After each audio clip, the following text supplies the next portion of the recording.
All right, everyone. I'm really excited today. We're going to talking with Rita Gaswani. We're going to talk about what this is a CLE session as well in California calls competence. It used to be drug abuse, alcoholism, addiction kind of stuff, more mental health aspects of being a lawyer. In particular, here at concepts are immigration lawyers, but it touches on all lawyers.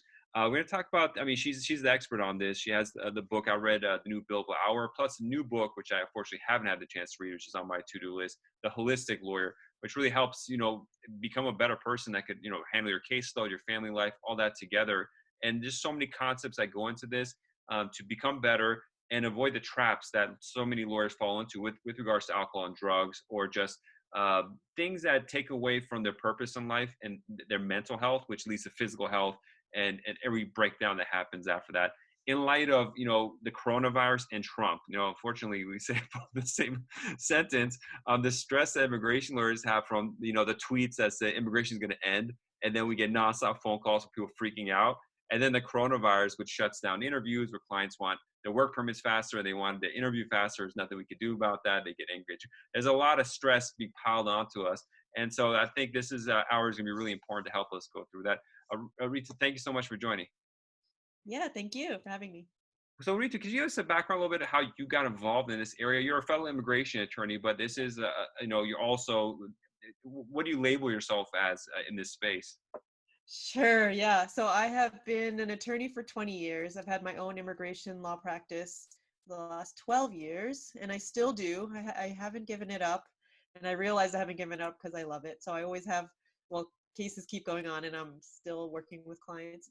And now my main gig is that I'm a productivity consultant. And so I teach, I'm a teacher, speaker, podcaster. So I basically facilitate groups and I work with people one-on-one to help lawyers find, like what you were saying, that deep purpose they have and making their lives fit with what they really want, and being less reactive and being more intentional. Help with time management, productivity, like we talked about. So that is generally what I do for all lawyers, but I work with a lot of immigration lawyers because I know where we're all coming from. It's a definitely specific Yeah. area of law. What led you down this road to go in this space? Yeah, sure. So, like many of you, I was a stressed out lawyer. Before I did immigration, I was working for nonprofits, doing other areas a lot, but the same idea, right? This working with vulnerable populations, and so I was doing more self-care for me. I was trying to figure it out. I'm like, this can't be what we learned in law school. This pace, this perspective on productivity or on doing so much and doing as much as possible and giving all of our time can't be. So I was looking at wellness options for me, and I got into yoga and meditation. And then, of course, since I'm also type A, I'm like, I'm going to become a teacher in that. So then I got to be a certified yoga instructor. And then I also got certified as an Ayurvedic health counselor. So I don't know if you know that. No. Ayurveda. Ayurveda is a sister science to yoga. It comes from India. It's ancient wisdom. It's like an alternative medicine about prevention, though. 90% is prevention, that if we can take care of ourselves, if we can sync ourselves up with nature, with daily routines, self-care, then we are more like, we won't get sick, and also we'll be more mentally well. Have our intellect be optimal. And I was doing these things and I was just like, oh, I can actually be a lawyer if I do these things. And I'm like, why aren't other people doing these things? And so that's how I was kind of born. And then I would talk to lawyers, and then lawyers are like, yeah. Self-care. I know I need to do that. I know I need to meditate, but even though we have so much discipline, lawyers weren't doing it. And so I decided I needed to write a book. That's how this all started. I'm like, nobody's listening, but people read, but lawyers read books. And so that's how the first book was written. And it's kind of you've read it. It's like a self-help book. Yeah. And it's this program and that I still teach now. It's like the foundational program for all my offerings. It's about billing yourself 1 hour per day. We break down the hour into bill, point one, point two increments that lawyers can actually do. And there's this idea, I mean, a lot of people teach this. It's not that I made it up, but for lawyers, that you can wake up and then you have an intention, like, okay, I'm going to spend this much time doing this. I'm going to spend this much time doing this. And overdoing that even just over a short time, even like a month, or my whole program is an 8-week program, something starts to shift in us when we gain control of our time. We have that work-life balance because we're watching what we're doing. We're not just like putting out fires. We're Hmm. slowing down enough to pay attention to what we're doing. And so, yeah, it's rooted in Ayurveda. There's meditation in there, but it's really something really, really deep about getting to know who we are as Hmm. people, as lawyers, and why we're doing this in the first place. So, I mean, what is the end goal? Because there's a group of people are going to be like, oh, this is just, fluffy hippie kind of stuff. What is the tangible results that people get from thinking about, their life like this? Yeah, sure. I mean, the tangible results are obviously um, everybody's anxiety goes down right away. So like think of all the time wasted just being anxious or depressed. I mean, I suffered from anxiety. I'll put that out there. I write that in my book too, and panic attacks. So like the concrete thing is that calms down, because the only way to calm it down is to be intentional, is to slow down. There's, you can try other methods, which we can talk about too in this session, right? There's a lot of unhealthy things, but if you really do the healthy things and slow down and take care of yourself, your mental health will get better. Your depression, anxiety, all will go away. Just so people can relate the anxieties we dealt with. One thing for me is when we have deadlines and I have to file something, I'm really worried about not doing something right where it gets rejected. And until I get I know that check is cash or I get the receipt from USCIS, I'm stressing. I had to stop doing asylum cases because that was way too depressing for me to hear that kind of stuff and then go to interview and hear that again. And I'm amazed so many people do it, and especially the pro bono field. They're dealing with VAWA, TVs. I can't even handle hearing that kind of stuff. But these people are like, it's like being in an accident every day. It's like getting punched in the head. And I've talked to people I do pro bono. They kind of detach themselves. How healthy is that to kind of? Because I've had like a friend who just does TV visas, and to him, he just makes it like just this thing where he's detached from it all. It's just work. Is that healthy at all, or is it's got to subconsciously sit with you? It doesn't go away. You're a human being. You can't just detach yourself from humanity and seeing that kind of stuff. Yeah, that's a really controversial question. I'll tell you what I think. It's a good coping mechanism, obviously. Yeah. It's better than the alternative, than taking Yeah. it all I mean, out. I just quit. I'm not gonna do them. But then someone's got to do the work. Yeah. Yeah. I took the So, easy way out. it's a good Yeah. coping mechanism. I think that there's only so much we can take, and Yeah. burnout is real. And it's kind of, I feel like I'm in my 40s now. I think that when we're younger, that's a good time to do that stuff, like Yeah. also like social activism, Yeah. and like when things change, when you have your own family, and like those things that were so important, you're like, I just can't put all that energy. So it's not wrong or right, but I do think that detaching can be just a way of coping, and maybe a signal that it might be time to move on. Yeah. um, yeah, that's my And opinion. they said that's kind of say it's a younger game, but it makes total sense where you have this drive, enthusiasm, you can handle the hits more, and there's less of it piled up. I mean, the first 10 or 20 you see, you're like, okay, but if you see like so much pain and suffering in the world for an extended period of time, I think asylum officers are gonna have to take time off, eventually leave because there's so much trauma they have to see. It There, makes sense. You kind of transfer out, or you become a manager and let other people do it. You kind of guide them, teach them instead. They had one thing for me is when I created this immigration toolbox, I was kind of getting burned out in the practice too from doing it so much and so intensely the way I do it, that there has to be always a transition. You can't just do the same kind of practice year in, year out for decades. You got to then become a manager, do a company, do a side gig. There has to be an evolution that happens. You just can't do the same thing. yeah, so there's the thing, compassion fatigue. That's totally like a mental health thing. So you can get fatigued, and there's also vicarious trauma. Hmm. So by seeing so much trauma, we take it on. So unless we're really healing ourselves a lot, which I think often when people are doing these kinds of cases, it's the opposite. They're not taking care of themselves. They're Yeah. not eating well. They're not sleeping. So the great leaders, Mother Teresa, I mean, you have to have Gandhi. It's possible to give your life of service. And I believe I give my life of service. It's in the modern world, but I have to do, yeah, I'm teaching you all to do 1 hour.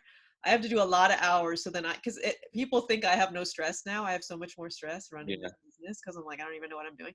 And I'm like, so there's always stress, right? And especially with our personalities, because we're so driven. So there's always going to be stress. And I think if you're dealing that intimately with people's lives, that you better have a good handle on yourself. And if not, yeah, there's only so much you can do. I do believe that, like, there's a limit, and we shouldn't be ashamed of that, Mhm. and I think that's also when people do turn to these unhealthy behaviors and addictions. And so this is such a good time to talk about. Right now it's April 28th. Upcoming month, I believe, is a Lawyer Wellbeing Week, or next week it is. Is that correct? Let me tell you about that. So the ABA, the American Bar Association, I should know this at the time. I think it was 2017, put out a report. It was like the well-being report or something.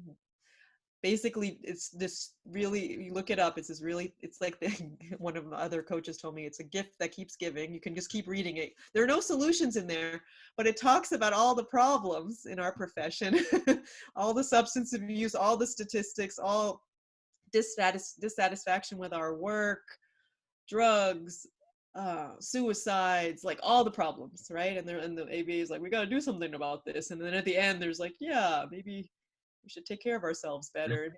But also systemically, like they're talking about a big law, but also solo practitioners, law students, right? It's so widespread, and now we're talking about it.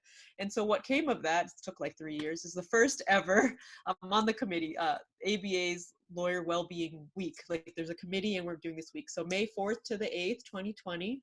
Of course, everything has changed, but they're going forward with that, even with COVID-19. They'll be doing webinars. There's tons of material. If you're not an ABA member, you might want to join to get the material. ALA, I'm the chair of the ALA Wellbeing Committee, and we are going to do some things just for ALA members. We're going to do a couple of roundtables, so that will come out. We're going to be highlighting some materials, creating new materials for you guys.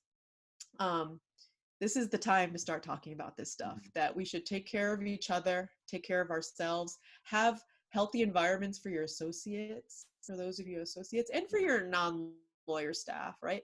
Like this is a big issue. And if we could just talk about it as well-being as a requirement for competence, for success, for managing, for helping us, like you said, manage our clients and their expectations. Because if we're off kilter and we're just responding to emergencies, putting out fires, we can't be there. We can't be present for when clients are feeling like that. We have like all these cases, but they're just like their one case. It's like Sure. every day they're thinking about it. So if we can slow down a little, we can be better lawyers, obviously, and see things more clearly. So what are the issues that, like, when you go out and talk to lawyers, what are the main issues that you see that lawyers just confide with you that they're dealing with? Lawyers feel overwhelmed. There's a lot of, I was shocked. I'm writing my third book right now about leadership. A lot of imposter syndrome. Hmm. Even like people have been lawyer for like 30 years. It's like a 50-year-old being like, I don't know if I really know enough to, we don't know enough. Yeah. Like that wasn't a requirement that we know everything. So it's this crazy idea of what being a lawyer is supposed to be. And we have spent our whole careers chasing after it. And so my intention is, let's shift that. Let's shift the expectation, and these high expectations, imposter syndrome, the anxiety that goes around that, the burnout, people thinking that they're don't want to be a lawyer anymore, but it's like, what else am I going to do? And productivity. It seems like no matter how much lawyers work, how much money they make, or how anything, people, like, lawyers are not feeling productive, Yeah. feeling like they don't have enough time, feeling like the day just goes and they didn't do what they intended to do. Yeah. And in my podcast, I just talk about time management like 50,000 ways, just to kind of like feel like it's not what we think, it's not good that at the end of the day you feel like you didn't do what you were supposed to do. Maybe we weren't supposed to do that. Maybe you did exactly what you were supposed to do. And right now that people are home, you had mentioned some things about Trump and coronavirus, but the big thing I'm seeing is disrupted schedules, work at home Hmm. with kids, so having to do childcare and still work, Yeah. disrupted routines, not feeling people think that they would be more productive at home because they're like, oh, and I don't have distractions, and then they're feeling less productive. So it's this, to summarize all of everything I just said, this kind of like feeling less than, feeling like people are like feeling behind, feeling like we don't have what we need, of like a feeling of scarcity, of lack, that there's something like, I don't have enough time, I don't have enough cases, I don't know enough. Yeah. That is the big thing that I'm trying to help heal, that we Yeah. do have enough. Yeah. There's a lot of points, and we'll go through each of them. I wrote them down. So I'm going to jump to this one. This routine breaking is one of the things. People have their routine where they go to the office, they know where everything is, their staff's going to be there. I made my routine is I was essentially been quarantined for I've had my first self firm for 7 years. I've been on quarantine mode for 7 years, so it's like it had made no difference for me. But every time I tell people I work from home, I just go to the office. I need to pick up mail or someone really wants to see me. Everyone always say I can never work from home. There's just too many distractions. I would eat too much. And that's another problem. Being at home, everyone's gaining weight right now for eating too much. Yes. And so that break in routine is kind of, you have to kind of accept it. And from what I hear you say, don't freak out about it. It's fine. I mean, this is just the way life is. And you have to be flexible with it. And then I guess develop new routines, which is, the Bill Bauer talks about that stuff. That's routine out of itself, that takes command. I guess I'm kind of going off the top of my head, so I'm saying, but as I said that, it just dawned on me something we talked about separately is taking command of your life and not just being an immigration lawyer. It's really focused on being a person and your health first. Because a lot of immigration lawyers, the reason why they go into immigration is because they want to help people so much. And they come to a situation where they lose themselves in helping people rather than thinking about the priorities first yourself and make sure you're good and then other people. And that's what you're talking about. A lot of what you always talk about is, focus on, being solid yourself, and then you could be the stone that everyone else can rely on.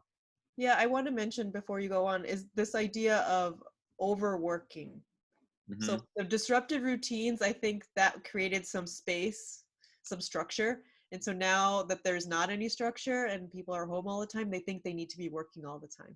Yeah. So it's like from when they wake up to when they go to sleep, and not sleeping very well. Like it's this, the not enough again, right? Like, and like you said, people are driven by helping. And so it's kind of like giving so much and then not really understanding that we have our own, we have to take care of ourselves first, right? Yeah, and I see this also in the financial space where immigration lawyers do a flat rate, which doesn't really account for like the amount of hours they actually work and the discounts we give. And all of a sudden we do all this work and we're left barely making it a lot of times. And then we have all this office space that we're paying lease to, which is empty. And then it just piles up, and there's a worry. Well, with this shutdown next month, will clients even have money to continue payments? Are they going to start working again? 20% unemployment potentially. Great. Oh, there's a lot of massive A lot. things coming on us, and the best thing we can do right now is realize it's a lot of craziness is going to happen in the next 12 to 24 months. Just prepare yourself now rather than being hit by it, then adjusting. Go at it with your shield ready to go and your sword. So you're ready to go forward instead of just getting hit and then realizing you got it. And this is what the point of this conversation is. I think it's helpful for that. Yeah, Uh, and yeah. I mean, I appreciate what you're saying, but it's also like we do that a lot with our sword and our shield. Yeah. We're good at being aggressive. I think it's a time to be vulnerable, Hmm. a time to slow down and go inward, and whatever is showing up right now has always been there. So Yeah. people are like, oh, like now I can't get any work done, or I'm so distracted. It's like, what was it like before? Like, Yeah. so like you, I've been working virtually too, so that didn't affect me. But the world is affecting us, and our clients are, everything is different. Everything, going to the post office is a big. Yeah, I mean, I had to go to the post office and just to get a box for Pride Express mail, and it was like going to war or something like that. Yeah, That's like crazy.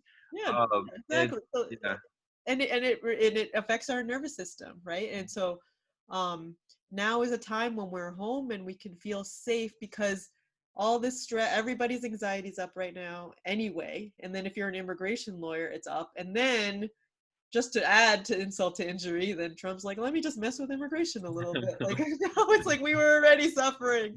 So we're easy targets. And I think we're easy targets because of that. We're ready to fight all the time, but sometimes we have to put the shield and the sword down and kind of like be vulnerable and be like, okay, what needs to change in my life? Be I cool. hope we can Yeah, talk about yeah. drugs and alcohol.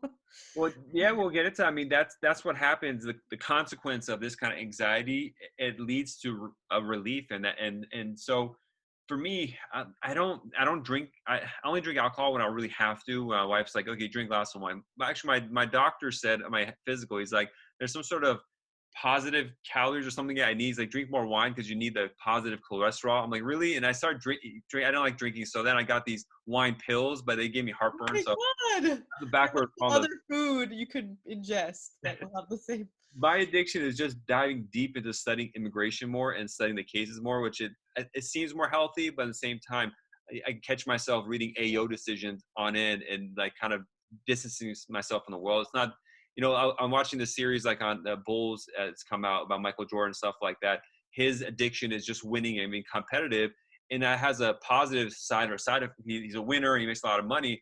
But internally, you got to go to be that competitive is not healthy. Internally, you can't be happy with yourself when you're constantly fighting to do that, and leads to gambling addiction, all the stuff that allegedly he has. Yeah. And Yeah, well, I would like to give my definition or describe what I think of as addiction, because it's like people are like, nope, I'm not addicted, people or people joke about addictions if it's not yeah, a substance. So addiction, the idea is that you don't have control. You're detaching. It's a coping mechanism. You're detaching from life, living life, and kind of letting this thing. It can be alcohol, it can be drugs, it can be working, it can be cases, it can be competitiveness, it can be shopping, it can be Netflix, it yeah, can be, just tuning out of this glorious life, and you want more. It can be like Facebook. I'm addicted to Facebook. Our phones, like whatever. It's like that. It's literally a chemical hit. So mm-hmm. then you feel better for the moment, and you need more and more and more and more, and you go deeper into that thing, and then that thing has control over your life, and you don't have control anymore. And people, it's a good choice. And I think for lawyers, this is what I wanted to make sure I said on this session today, and because I'm thinking a lot about in the holistic lawyer, the way our brains are structured, like the lawyer brain, like we've made that thinky part more, like we were really using that part, and then we're falling out of the emotional part and Yeah, the instant, like there's a gut brain in our, in our gut. There's a brain in our gut, right? It's called the gut brain. Like our really that wisdom, that deep wisdom of living from a deep place, we're losing it because we're constantly achievers. We want success, and that is ultimately not going to satisfy.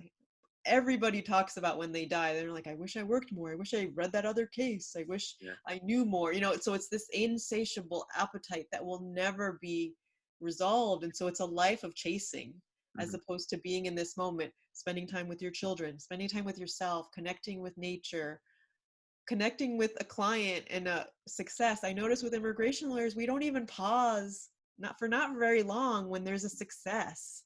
Like I'll just revel, and it's not even about like I did that. I'm like, oh my gosh, like I got I have very few cases now, but a Nats case got approved last week. I'm like, oh my gosh, that's so awesome. It's so awesome for the client Yeah, during this time, some good news. And so like that that human connection. So if we can slow down, we'll feel that, but we'll also feel pain.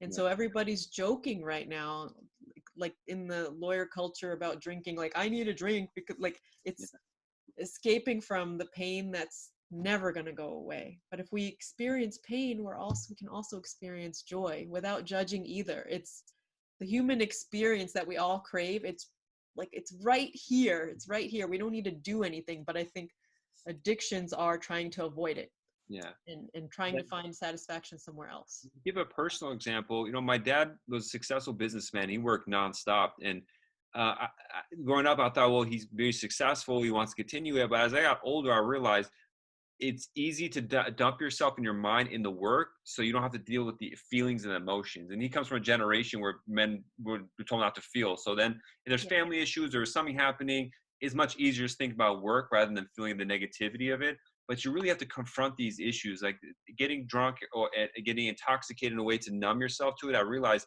in my 20s that only makes the problem worse. So when you do deal with it, it's just twice or quadruple the size. So you just got to hit it head on. Be like, okay, I have this problem. I'm going to accept it. Sometimes it could be something you create in your own head. It's like, I'm not happy with myself in a certain way because of the way I look. you realize it's just a perspective. It's not even a real thing a lot of times. It's always most things in life, we make it bigger than it really is. And when Yeah. we finally confront, you're like, oh, that was it. And then you just move on to the next thing. But it's just such a crazy human aspect where we make small things big, or just and don't want to deal with them after that. And then dive into these addictions. So just, thoughtfully preparing yourself to deal with these issues is really important. So the basic need that we all have as humans, I guess all creatures, everybody, is connection. Yeah. And so what you're talking about, a problem is we're feeling disconnected. We're feeling disconnected from other people, mostly disconnected with ourselves. The ultimate relationship is with ourselves. Like you said, we're so hard on ourselves. It's like if we're not feeling good about ourselves, like what I described, right? With Mhm. lawyers not feeling good enough, not feeling like they know enough. We want to escape that feeling of disconnection instead of connecting back that, Yeah. you know what, maybe I'm fine, and if I'm not fine, let me figure out how to remind myself that. Because I think everyone experienced this, but I don't want to admit it. And maybe you're here right now, that feeling of connection with yourself when you just, you don't have to do anything in particular, but that like everything's okay. The You might calmness. like see something beautiful outside, you might, see your child. Like there are those moments in life that are like, that are so Yeah. expansive, and that is our place of ultimate connectedness. And so if we can spend our lives connecting more, and actually the work I do in the new billable hour, if we can connect to our work Hmm. in that way, we won't burn out. It Hmm. will feed us, right? So finding things that feed us and not running away from things that we don't want. That's a good transition. Could you tell us about what you talk about New Billable Hour to help get there? Yeah, yeah. So we talked about the problem. So we're all clear about the problem. I think everyone watching is going to be like, yeah. uh, and then the solutions is, it's so simple that it's hard to teach lawyers. It's Yeah. like, it's so simple, but then it's like also, if you could teach a lawyer this, which like I said, it's so satisfying for me. I feel really connected with all there is and with myself, because I feel like I have a purpose, and I feel like what I'm doing as well is that if lawyers can see this simple act that we have everything we need, and this is just all about reconnecting to what we already know. So there is enough time, it's just how we use it. There is enough, enough. Being a lawyer, it's not that we know everything. We know more than somebody else, and we're helping them through a process that we're actually doing a good job, that we're actually supposed to be. We are exactly where we're supposed to be. This, and I don't know how else to call it, but connection, this sense of acceptance of where we are right now. And I know that sounds like a meme, and like a yoga quote, and and hippie. No, I mean, you talked about the imposter syndrome, and that really hit home because for years, I always feel, and the reason why I started Immigration Lawyers Toolbox is I would keep studying to be a better lawyer because I always felt bad, like, oh, I don't know this. But the reality is, immigration is so complex, you're just never going to know it. And that's why we have Kurzman's book and we have all these CLEs constantly, because it's like tax laws, a million and one different political changes that happen. And it's understanding that it's okay to tell a client, I don't know, but I'm going to sit and research it. Or if you ask, not be embarrassed of asking for help on a listserv or something if you don't know something. It's being comfortable and say, okay, I don't know. Some people might know, some might not. Just be comfortable with that, and don't worry, because the this imposter feeling like, oh, I put myself as an immigration lawyer. Even now, I know I'm a professor at Pepperdine, and I'm teaching this stuff, and students ask me questions. And I say, well, I don't know. It's nothing wrong with saying I don't know and taking the time to learn that, and that's such a relief rather than try to fake it. You have some bad information out and put yourself out. That imposter syndrome, I was like, when you said that key word, I was like, okay, that's something I know a lot of newer people especially deal with, but of all ages, because I'll talk to lawyers that are doing 450 Oh yeah. years, and they'll be like, I didn't know that. I didn't know this. You could do that. I'm like, yeah, it's nothing wrong with that. It's a hard area of practice. Law is difficult. It's not easy. That's why I get paid more in order because it's so hard. In theory, right? Yeah. The biggest tool that I teach lawyers is meditation. And again, I think meditation. We're in California. It's getting to be mainstream. The results are there. It's science Yeah. based. We get smarter. Our mental health, our anxiety goes down. We get clearer. All of the things. And what it is, I talk about this in the new billable hour. There's this book, when you're talking about that, there's this book, Zen Mind, Beginner's Mind, and it's about meditation.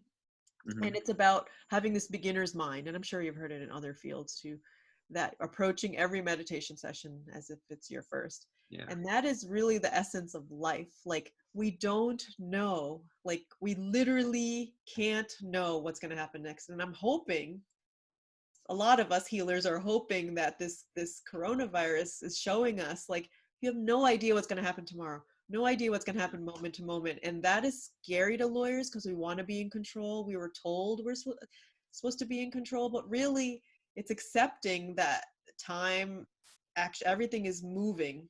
And Hmm. so when we meditate, even in the New Global Hours for 6 minutes, point one, we we're training ourselves. It's a training our mind. It's Hmm. mindfulness, training ourselves to be comfortable when things shift, right? So this idea, like what you were saying, like things are always changing, but like that's the beauty of life. Like if we try to make every day the same, we wouldn't want to be lawyers. We're too smart. We have too much talent to waste it on just doing the same thing every day. Then we would do some other job. So this idea of having a beginner, I try to do things all the time to learn. That's what actually creates more neurocircuits in your brain, can prevent Alzheimer's, Yeah. senility, if you keep your brain learning new things. And I think that's why it can be an addiction also, right? Like why you like getting deep into cases. Like it's really actually good for us. Yeah. And what you're, the athlete that you were saying, you know, like athletes are always learning new ways, and you want to get better, and you do want to have a healthy dose of like competing against yourself and be better. And I do, in my age, like I'm doing things more in my body that I never did before. Like I'm dancing, I'm doing martial arts, and Nice. I like literally do not know what I'm doing. And I see people who want to get really good. I'm like, I don't even need to be good. Like I want that feeling of not knowing, Yeah. because that is the ultimate wisdom, that is the ultimate intelligence. I mean, I talk about in the A Holistic Lawyer, it's using other parts of your brain where you just can't think anymore. You know that feeling where you just can't think, you're just like there. It's like every day right now, right, with coronavirus, every day it's like, okay, what's gonna, well, you know, what does that mean that Trump said? Okay, now how do I advise my clients? That's creativity. Deepak Chopra talks about this unpredictability, uncertainty is just another word for creativity.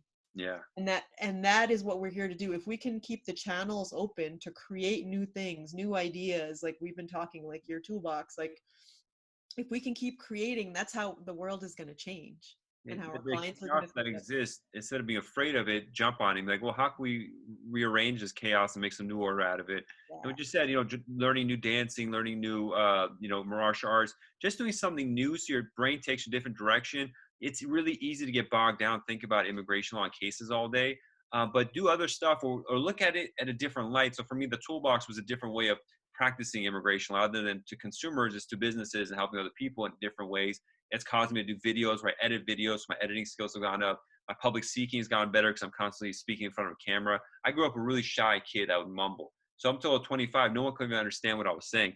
My family couldn't even believe I was going to law when I told them that I was in 11th grade. I said, I'm going to be a lawyer. They're like, how are you going to be a lawyer? Nobody understands what you're saying other than us. But I'm like, I'll do it. And I practice.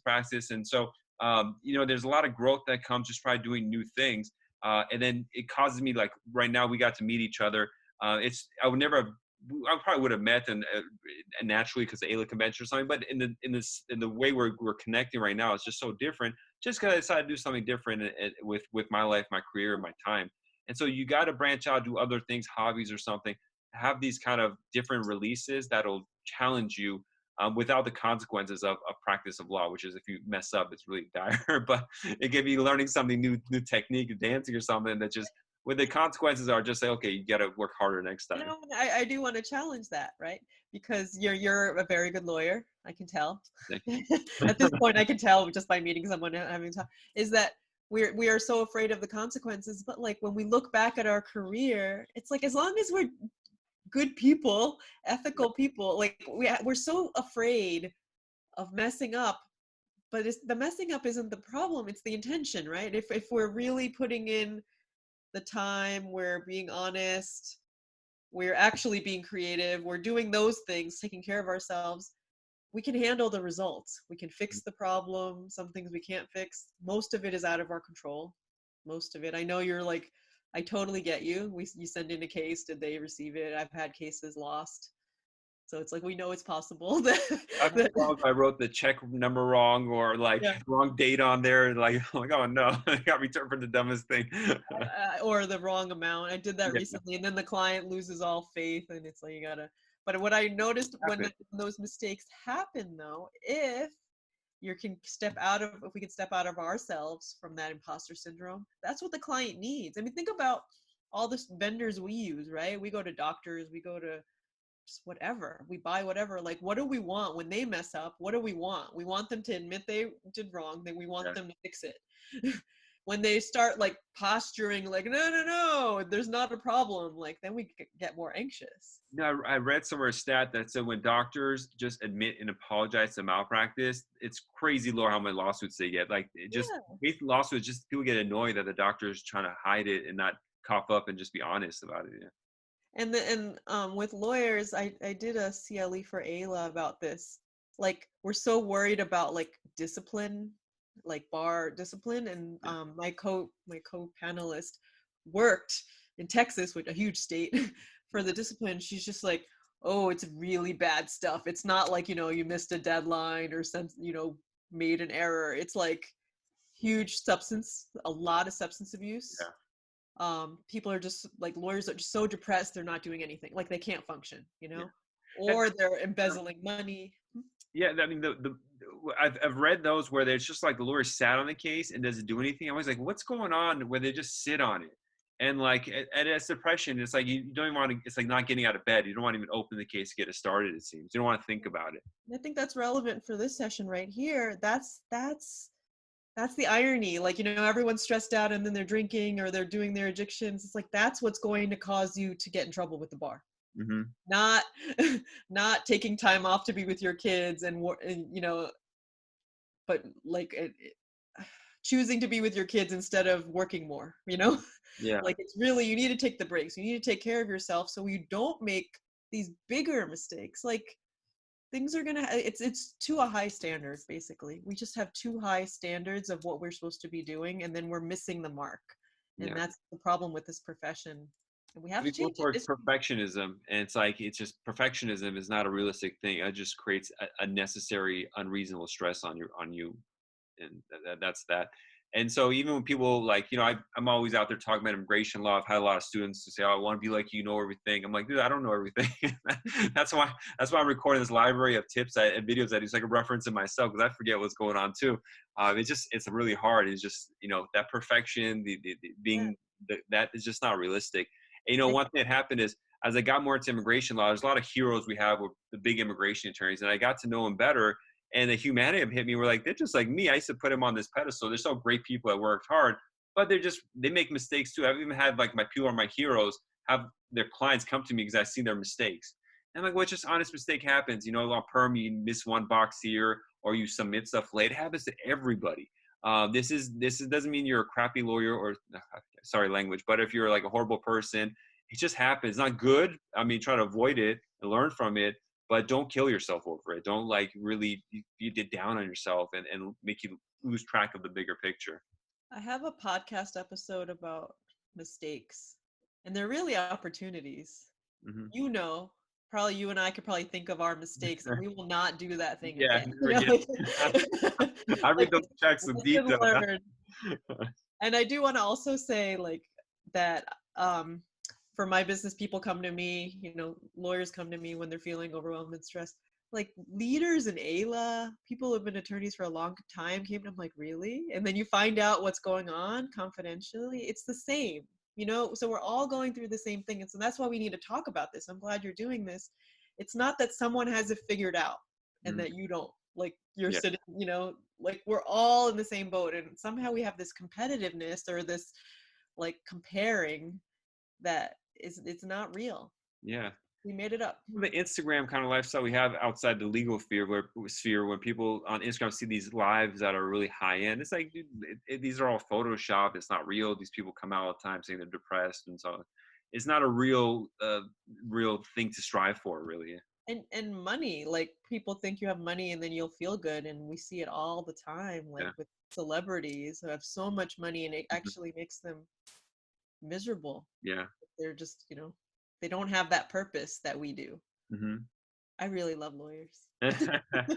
So I know, like, I think most people would be like, what do you mean you work with lawyers? They don't have any purpose. I really think all, and not just immigration lawyers, like I mostly work with immigration lawyers because that's who comes to me. But now that I'm speaking more and have the books, like I had no idea, like other personal injury, family, criminal law. I have a business law client. I'm like, what stress, like a transactional business, especially now they're working with businesses that are failing and that need, Yeah. need legal advice, calling them in the middle of the night. Like, what do I do? So it's like, as lawyers, we're helping our clients through these difficult situations. And I mean, there's just, we're healers, we're counselors, we're all of the things. And that's a lot. So we have to take care of ourselves to balance that. You know, my wife is in-house counsel. She's an attorney as well. When she had all this work, then COVID-19 happened.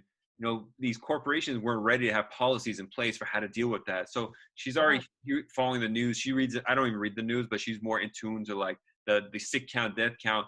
And so I'm like, put that away, focus on your work. But her focus on her work is now procedures for COVID-19, how to prepare for it, have masks, and dealing with subcontractors. And it's just all around her, constantly thinking about it. And so but at the same time, they're trying to help their employees make sure they're going good and everyone's taken care of. But it just stresses everywhere. Like you're just constantly dealing with it. It's lawyers are not an easy life, and I imagine doctors too. I always think like, because for immigration lawyers, I always consider us kind of like the medical field in the sense that we're dealing with a patient who's sick and we got to heal them, or else they're dead in the U.S. Essentially, they're not going to be here.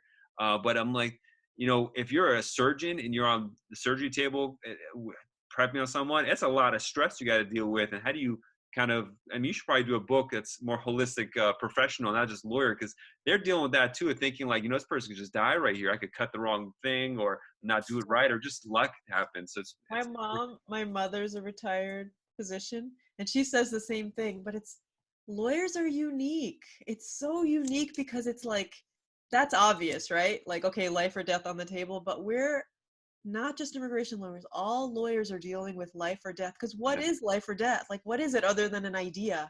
Like this, what's important to somebody. So there's something very unique about lawyers that I know, right? And I think sometimes we try to compare. Oh, but this person has it worse. Oh, like we are taking on people's like souls, like people's desires, whether they want to come to they might be running for their lives. But I mean, think about family law. Like family is the most intimate thing and it's breaking apart, and lawyers are getting in the middle of that. Like it's stressful, just taking on other people's. Into people's most stressful time in someone's life. I mean, no one wants to go to the doctor or hire a lawyer. It's like you only do if you have to. And so when you're diving into people's problem, not just one person, but also in 30, 40 different clients at one time, it's a crazy thing to do. It's really, I wonder in the future we'll look into this stuff. I'm like, wow, we can't believe we put people through this. So we're talking about problems again. Let's talk solutions again. So this idea of instead of being like, I have to do this, it's like, I chose to do this. I chose to be a lawyer. Because I think there's a lot of like, I don't want to, why am I doing this? I think I said this earlier. And that's like life purpose meaning stuff. That's like deep stuff. And for some reason, it doesn't mean you have to do it forever. Like also with a law degree, you can do tons of different things. And, so I'm not talking about that, but just kind of honoring our profession. I just feel like doctors at least have some respect. Lawyers are just like, oh, you're, so I think that we have to change our a reevaluation and thought process of why you're doing this, maybe have your mission statement updated and review it. So you always constantly refreshing, why am I doing this? Because you get lost in the weeds. Like kind of go back and be like, okay, this is the goal I have because I really like helping these communities. I like this kind of work and what I do. So really going for that. I run several beta tests when I write my books for the programs. That's why they work. I try them on actual lawyers, and I just did the first beta for my third book, which is about leadership. And I was talking about these concepts, which are really awesome. But what came up was that the people didn't have a mission statement. And so like this 8-week program, every time we worked on the mission statement, and I was going to put this on Facebook, and I'm like, oh, people might be offended, but I'll be like, you want to like make a lawyer crazy, ask them to do a mission statement. Because it's like all the stuff comes up. Perfectionism, what am I supposed to be doing? Like, oh, if I put this out there and it's wrong, like, but that's exactly the medicine. It's not addictions. It's not escaping it. It's actually facing why, your purpose, and it's good results. Like Yeah. it can't be bad results. If you can't do that, then maybe maybe you need to do a career change. But like why? Especially if you're for your own practice, right? Mhm. Why? It's so much stress and work. Why are you doing this? That's when I have a training program called the Champions for Freedom. It trains how to be an immigration lawyer, run the business. And the point of it is Champions for Freedom is that you're buying your freedom, your independence, having your own firm, then you help other people get their freedom to come to the US and succeed. But the first thing we start out with the first session is what is your mission statement? And not some corny thing that just copy paste from someone else. You got to dive deep. Why are you doing this? Because if it's just for money, there's so many different ways you can make money nowadays. The internet, you figure out do drop selling or go to Amazon and resell perfume or something. Yeah. You got to really know, is this what you want to do and why it is. And that takes like thought. You got to just sit there and think. You got to sleep on it. You got to go talk to your spouse, to your partner. Why is it you do stuff? And that's more important than the practice, because that's the glue that holds things together. The why of it, and then you always revert back to that in the stressful period. You say, okay, this is why I'm doing. I forgot, and you will forget it. That's why what I do is I try to at least once a year go back and read my mission statement and just rekindle that fire. And like, okay, this is what I'm doing. If I need to adjust it as well if things change. And ultimately we have a mission statement or an intention for our whole lives, and we look at Yeah. it every day, several times a day, and think about it and really keep us going forward. So Hmm. whatever you're doing, I mean, you're a parent, right? Yeah. Yeah. So like in our parenting, are we on mission? Are we on Mhm. task? With your self-care, okay, I'm choosing this. I'm choosing to check out, or I'm choosing to engage. Like people will say, I want to have an engaged, full, exciting life, and then it's like, what did you do yesterday? I watched Netflix and ate Yeah. sugar or whatever. It's which is a choice. But like when we're making choices, are we on mission? Are we on point? And it doesn't have to be aggressive, very gentle, like, no, I'm not on mission today because I feel really bad. Okay, tomorrow is a new day.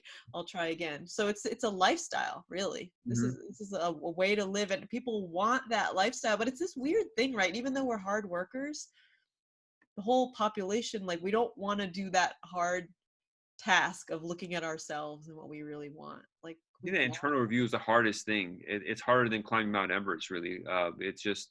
It's so deep and raw, and it touches such a nerve. And there's all sorts of parent issues and growing up issues and trauma that open up that band-aid is just so hard. And that's one thing I've done in my life constantly. Open that band-aid, deal with it head on. And from books I read and stuff, it's just deal with the issue rather than not. And there's always more issues. It's like an onion you peel, but that gives so much peace. Like just dealing with things head on, mistakes or any. And gentle when you deal with them head on. I guess I'm a abrasive guy, but yeah, You're you're a regular. You're totally. It's fine, and it's a level. And then as you do it, you'll get gentler, yeah. right? And It's then just identified at the very least. It's just like there's a thing there that I'm avoiding. Let's see what it is, and maybe little by little. Don't go it too hard. You don't have to jump into it, but just be acknowledging. Like you're saying, when people go into Netflix, one thing that happened when I stopped watching television is, I'd go watch one show, then the commercial come, another one come up, in half an hour become 4 hours all of a sudden, and I right, realize I'm kind of lose track, and it just goes. And Netflix is designed to keep you on a, as soon as one episode ends, to get you. It's an algorithm they have for that. It's yeah, mathematical. you So it's kind of can like, yeah, make a decision, have a timer, and say, okay, I'm choosing to watch Netflix and eat this candy bar. But you could, be mindful you're choosing. And once you pay attention to it, you'll realize what you're doing and be like, okay, maybe I won't do this tomorrow, or I'll do this once a week instead of every day or something like that. And it's the same with food, right? That food is designed that you can't get enough. It's all empty calories. It Yeah. feels good, and then you need more. You need more. Mhm. So that's the same. Yeah, that Netflix, the food, alcohol too. I don't drink, but I'm imagining it's the same. Like, because it's never going to get you what you want, and then they're going to keep marketing to you. Yeah. Like, it's shocking though, right? And it's okay, but it's shocking that lawyers are so smart, work so hard, will do anything for their clients, and then to treat ourselves that way, to let all of this corporate America, all of this stuff control our lives when we are control freaks. Mhm. Like, and we're perfectionists. It's like, but are you? Because you're letting other people decide how you're going to spend your time. Is that cognitive dissonance when you think two ways at once or something Yeah, like that? yeah, It's a crazy situation, especially with lawyers. And they say lawyers shouldn't be their own lawyer because I'll work really hard in my own life. I'll really hard for my clients, when it comes to making a phone call to the gas company to fix something, I'll put that off for 2 months, even though I'll call USCIS and be on hold for 3 hours with them. Yeah. It's you got to switch it off and be your own client too, and take care, self-care. That's the new billable hour. My mom read. My mom's usually doesn't understand what I do, but she was just like, I read your book. She's like, I get it. And my mom, who's a retired doctor, she's just like, you're your own client. And I'm like, oh, I never said it that way. Like, I'm sure. And so that's exactly it. It's making yourself your own client for 1 hour per day. It's like, how can we not do that? Doing things like the meditation, moving your body, having lunch. Yeah. Like, if you're not doing these things, which it's shocking, that's why. The having lunch was a big problem for me, and it caused me a lot of like food issues where I would get caught up in the work, and then I just wouldn't have lunch, and then I take it as a bar of like success, like, oh, I'm so busy that I forgot to have lunch. But then I would be so tired, and my stomach would hurt, and I would have heartburn all the time because I had acids coming up. I realized, you know what, I'll stop whatever it is I'm doing. To hell with it. I got to eat. And then not eat junk food. So now I don't eat this heavy food I used to, especially after a certain time at night. I don't eat certain food. Just because you get older, everything kind of changes with the I was metabolism. gonna say your bar when we're younger, like we talked about, when you're younger, you do all those kinds of cases too. Yeah. The body can bounce back faster, but when you're doing this heartburn, I mean, that's borrowing from the future. And I want to, I said it again, but I want to say, I said it already, but I want to say again about Alzheimer's and senility. People think that's inevitable. When we use our brains so aggressively, like we do as lawyers, we're setting ourselves up for problems when we're older. Like, we're overusing our brain, and it builds a plaque. And we can the good news is we can totally reverse it. Talk Meditation about that more. What reverses do you mean? Like, isn't that thinking help, or is it what is it about that kind of thinking practice that makes it worse? thinking. You mean like overthinking? Yeah, is it overthinking? Just repeating the same thing over and over again? Is that what's happening, or? Being like overworking, being aggressive with our overusing our brain, like being Take a break when you need to take a break, kind of thing. Is that it? yeah, like it builds plaque, like, because there's only so much. We're fatiguing the brain. It's not meant to be worked that hard. It's just It's not. like you're lifting weights and you're sore, but then lifting Yes, more like that. weights. It's like you need to take a day and let the Yeah. muscle recoup itself. And Yeah. that's what they're showing, that when people meditate, whatever age, whatever ability, that you start to unwind all that. Mm-hmm. So it's like never too late. And that's what I love about this brain stuff. And I talked a little bit about it in the second book, because it's so cool. It's neuroplasticity. We can change our Yeah. brain. Whatever you've done, all the stuff you've beat yourself up, you can reverse it. And starts with stop. Yeah, I'm going to keep saying this because of the CLE. But pay attention to your addictions and wind it back. It's not too late. Even if you've done that stuff since you were a kid, like, you can change your diet, you can change your lifestyle little by little, right? So, changing these bad habits with drug abuse, addiction, meditation is one key, and a core part of meditation I found is breathing. And what took me decades really to figure out is how to even breathe. I think I was in my 33 before I actually learned how to breathe, and I realized during a day-to-day basis I have these short breaths I do, like really short, and that's nothing for my body. It hurts me, and I have to consciously do it. I catch myself not breathing all the time, and even meditation's a dedicated part to sit and breathe. But what is how could you help people, because you're a trained person in this, even in just a daily life, what is your breathing mechanism when you're just walking? Even could you talk about just breath Yeah, in general? I yeah, think sure. So it's a game changer for me, breathing. So I thought if you share that kind of that's stuff. Yeah. perfect. Yeah, that's a great question. Such a good question. So that's my practice. And I continue on. I teach, but then I also make sure I'm learning. And my teachers, it's just breathing. Like, that's all we do. And guess what? It's like 24/7. It's like, it's not just a minute. So it gets harder. But this idea that the breath is your ultimate teacher. If you're not breathing, that's an indicator. That's all. So you notice that, oh, cool, you win. It's like beginner's mind. Like, okay, I'm not breathing. When we're feeling anxious and panicky, Hmm. like we're gonna feel like we're gonna die, we're not breathing. And that's why Yeah. everyone, like probably in the emergency room, every therapist is like, so Yeah. breathe, right? Breathe. Like, or like you think you made a mistake on a case, or you're freaking out about, or your clients are freaking out, they're not breathing.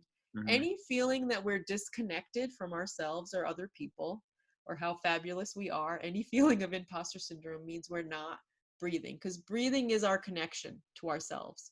And when we stop it, we are stopping that connection, and then we feel all the things, and then we want to disconnect even further and detach. And I wanted to make this, I've been wanting to say this because it's for coronavirus. It's very interesting that this virus, this disease that is making us question everything, is a breathing disease. Or, you know, like people are on ventilators, like people cannot breathe. It's like, you know, wake up. If it's a big wake up call, like breathe. And then what's also happening is that people are living in fear of the virus, fear of money, fear of just whatever, right? What's going to happen next? Fear, you know, Trump is afraid, like, Yeah. so all of this stuff. And then we don't breathe because we're like, we hold our breath. When Yeah. we don't feel safe, we don't exhale all the way. And that's keeping in all this toxicity. We're not being generous. We're not giving. All the meditations I lead right now, and we could do one if you want, I've been saying, let's breathe for everyone right now who cannot breathe, or who's afraid to Well, that's breathe. interesting. Like, Let's this is the talk a little time. bit more, and then we'll take a how long? Let's do a breathing exercise meditation together. It's one that'll be a fun thing to do if that's possible. I haven't. It's Yeah, just sort of the moment if yeah, you mentioned that. yeah, sure. But you know, you mentioned the coronavirus, the lack of breathing. One thing I've found is when I'm going to the dentist, especially, and I hate to go to the dentist because I know it's gonna be, even for cleaning, it's gonna be pain. When the dentist comes close to my mouth, I'll hold my breath, and I always remember breathe, and the pain will go down Breathe. 80%. It just the actual Yes. breathing. It just there's no pain even sometimes. It's just holding your breath makes it worse. Holding breath causes pain. Mm-hmm. Cause us to hold on pain. So life, we're, you know, it's not that there's no pain in life. Like the Yeah. Buddha, you know, there's pain. And pain is not a bad thing. Again, it's an indicator. Like, if you're an athlete and you get a pain, it's like, okay, I need to pay attention to that part of my body. Or you're working too much and you get like a headache. Like, pay attention to that pain. And when we're breathing, it will move. Yeah. You know, instead of trying to avoid the pain, covering it up with, again, all the things we've been talking about, really letting that move through us, letting it inform us. The when we feel like we don't know enough, okay, what does that mean? You know, like the mental health issues, or when we're depressed, that's another kind of pain. You know, so basically, pain is an indicator to that we're not breathing, that we're holding on to something, old Mm-hmm. hurts, old ideas, and we're not, you know, we're not exhaling. Yeah. I think a big thing is we're not exhaling. And so Yeah. when you're breathing like that, it's like you didn't let it out. Because if you really let it out, you have to breathe. In other words, you're going to die. I mean, releasing air is just literally releasing toxicity out of your body. It's bent up like carbon dioxide, all that kind of stuff. I want to talk about this coronavirus. One thing that's happening right now. Get your thoughts on it, and then let's do we'll talk about how to breathe for meditation if it's a short one you do. But one major part of what we're doing right now is social distancing. And what really worries me is because human beings are social animals, the fact that even being near somebody else is a cause for potential death. I think the ramifications for this, especially kids that are 10 or 11, 12, thinking about this and their nightmares to human adults, is it's catastrophic for our nature of our humanity, this idea of social distancing. And so what are your thoughts on how to deal with that? And I think the internet kind of locked out right now. I see you frozen up, so we'll come back. So yeah, it's going back. What are your thoughts about social distancing? I mean, if we have to do it, but how to cope with that to make sure we don't lose touch with each other as humans. You know, that's such an important part of our Oh. existence. So I live in Santa Cruz area, and we call it physical distancing instead of social distancing. We're like, it's not social because we're doing everything on Zoom right now. I hold my breath when I walk by people in the grocery store. So like, I'm like the expert breather, and I notice it. I'm like, what the hell? And I'm wearing a mask and they're wearing a mask, but there's this fear, but it's also kind of a little bit of respect too, you know, like, oh, I don't want to breathe on this person. So there's this weird stuff that's making us so aware of ourselves and our breathing and being near each other. Now is the time to know that we're all connected. The word exponential, like we see the diagrams of why we're socially distancing. If we could really, lawyers are smart, think about it intellectually. The reason we have to distance is because we're so connected, that something can spread so quickly. And so just imagine a good thought, imagine a good vision, imagine if you smile and have something positive to share, how quickly that can infect the planet, right? Whether you're touching each other or not. Yeah, and also the negative stuff we're doing, how bad it is when we go and if we're driving and then we get angry, we cut someone off or yell at somebody, people who see that negative interaction, they take it into, and it really it just reverberates everywhere. Yeah. Yeah. And the other thing I just want to say about social distancing, which I believe I'm going through, I live alone and I'm single, so I'm going through my own things, and I know Mhm. families are going through, everyone's going through their own Okay. thing. But this is a chance for us to do those things that we were talking about without the distractions, connect with ourselves. What do we need to work on now? So Mhm. yeah, we're distant, but we're closer to ourselves. We're closer to our families. This is a time to look at your partnership, to look at check it, really know how your kids are doing. So I think focusing on that, and then it's not social distancing, it's physical distancing. So really let's connect. Like I know you have can I talk about my membership? Yeah. Or just Please. that like let's have communities for lawyers, whether they're online, just to even know that other lawyers are thinking about things. Now is the time to connect on a bigger global Mhm. way, right? Like we can access each other because everyone's online. Yeah. It's not ideal, but so I think that, yeah, I think it's an opportunity, Yeah. and it's temporary. Just the fact that, historically, we're having a CLE session. You're living, we're in California, but you're other side of California. We're having such an intimate relationship now. It's never been done before. Yeah. And that idea of physical distancing, I wish they would have used that terminology from the beginning. Social distancing is such a dangerous kind of thing for humanity. The idea of social distancing. Yeah. Yeah. Yeah. Okay, so there's a lot of stuff. Let's talk about the programs you have, both the new book, Holistic Lawyer, that's coming out, and this membership community program that you have for you to get together. What's that about? Sure. So my signature program book is the New Billable Hour. That's the entry. I've tried it all different ways, but that's, if people can do that first step, you can do anything. The Holistic Lawyer is kind of like part two, but of course the books are out. Audiobook will be released for the Holistic Lawyer soon. There's audio for the New Billable Hour already, ebook, print. It's awesome.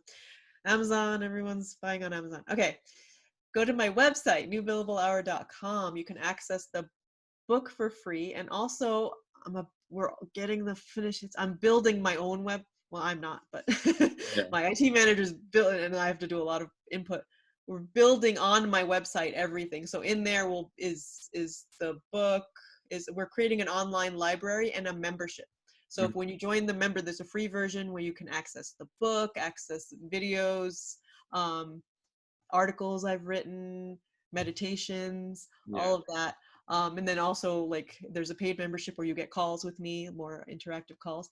Um, Working with me is basically the way you can change your life. It's making that shift, and there's a lot you can do on your own, and that's why it's good to have this communities and connect.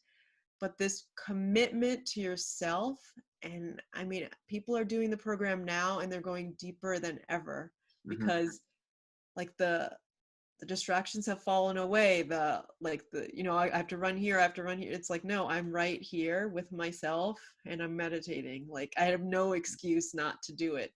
And when the things come up, I'm here as a mentor and coach to guide people through that process. So all of my programs have always been online. I haven't missed a beat. We keep going. The membership community is new because I realize that people need another level. Yeah. In my one-on-one clients, we're looking for community, and so I'm using that to offer to everybody It else. really is such an important habit to communicate this stuff. And when you said something like it's really about taking charge of your life, it's like I'm going to take charge of my body, my breathing, and when you take charge of your breathing, everything emanates from that. It's such a powerful thing. So before we start the meditation, for those who've never done it before, not familiar, what kind of breathe? How do we breathe for this exercise? It's so funny because it's like, were we ever taught to breathe? So breathing is one of the few things that our body can do involuntarily, and also we can manipulate our own breath. In yoga, it's called pranayama, controlling the breath. But really, we all know how to breathe. There's no like secret to it. The exercise is giving ourselves permission to only breathe. Mm-hmm. Of course, we should be breathing all the time, right? But for breathing exercises, we're trained, when we talked about this, we're training ourselves to be able to breathe all the time, to breathe when we're feeling stressed, to breathe when we're working, to breathe when we're exercising, to breathe when we're having an argument with our spouse, like to breathe, or going to the dentist, like you said, Yeah. right, in stressful situations. So if we can sit with whatever comes up with us, if we can continue to breathe. So basically it's we manipulate the breath by just paying attention to it. So I'm it's so simple, it's hard to put in words. Like just by paying attention to your inhale and exhale, that's how you breathe.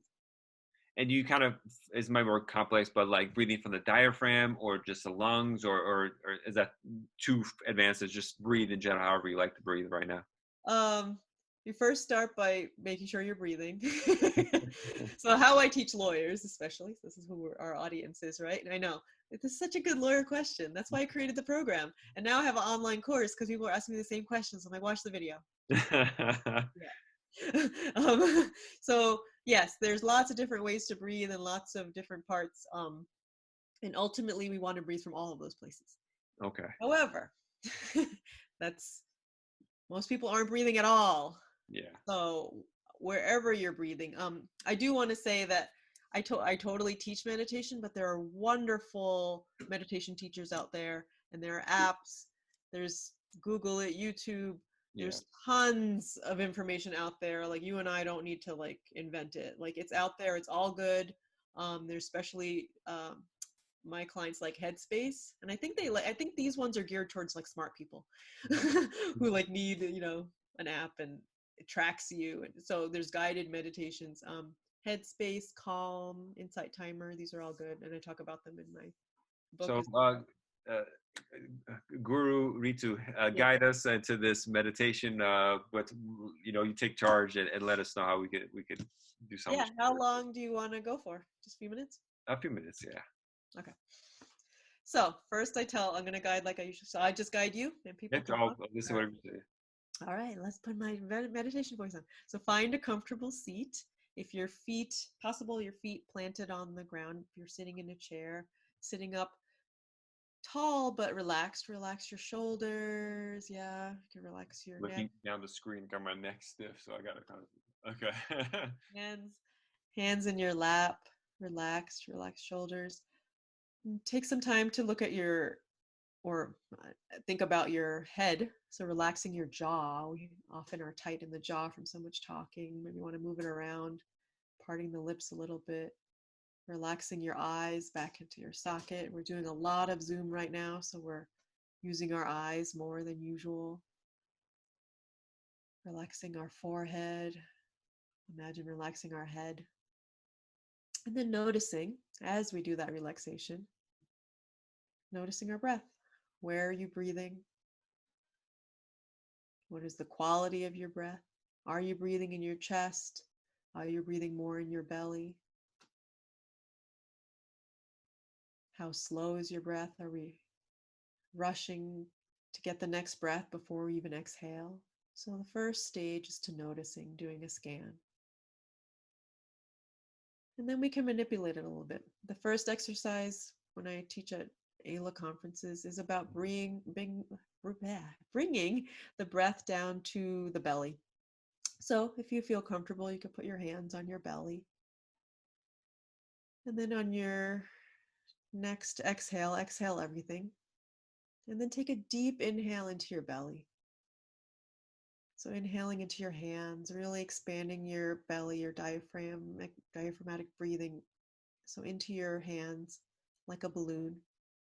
And then exhaling, bringing that belly button towards your spine very gently and emptying the breath. And again, inhaling out. And then exhaling, pulling it all in. And continuing like that. When we bring our breath down to our belly, we can do this anytime. We don't have to close our eyes. We can do it when we're driving, when we're having stress, when we're on the phone. Just bringing our breath down to our belly calms down the nervous system, calms down our anxiety. It stimulates a different part of our nervous system, which is the rest and digest, by bringing our breath down. Seeing if we can relax more with each breath. Exhaling all the way, even when you think you've exhaled all the way, a little more. And then waiting, not rushing to bring in the next breath. And then when you can't wait anymore, taking a deep, slow inhale, very generous, like there's enough air.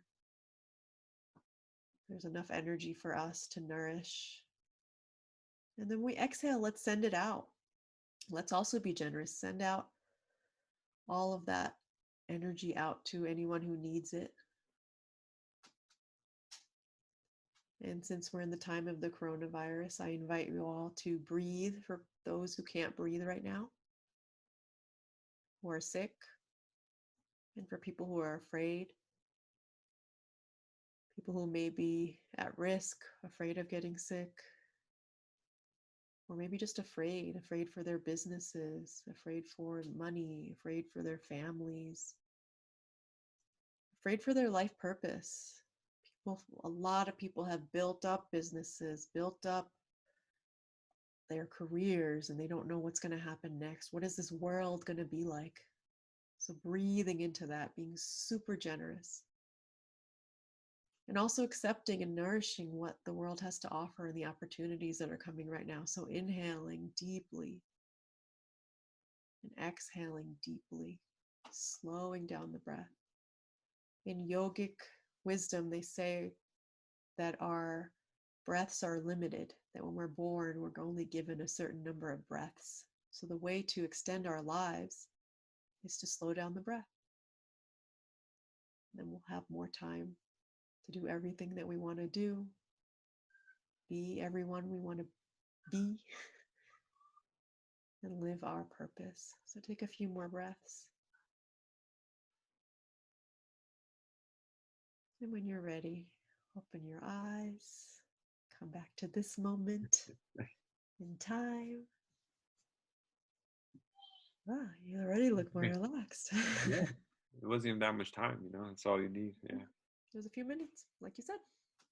Oh, wow, great. Thank you so much. I think we'll have to do a part 2 and 3 and 4 of these kind of stuff. I know, this is a series. We totally have a great chemistry. Yeah. Wonderful. Thank you so much. So if people want to contact you, what's the best contact way to contact you? So my website is newbillablehour.com. So no, just that, newbillablehour.com. You could email me at Ritu, R-I-T-U, at newbillablehour.com. You can also follow me on social media. I'm on Facebook, LinkedIn, Instagram. Look Perfect. for my I'll have name your or links. look for New Billable Hour. Perfect. I'll put your links in the show notes so everyone could easily find access to that and the handout that comes with this program. Again, thank you so much. I had a great time. Thanks for having me. Yeah. Bye-bye.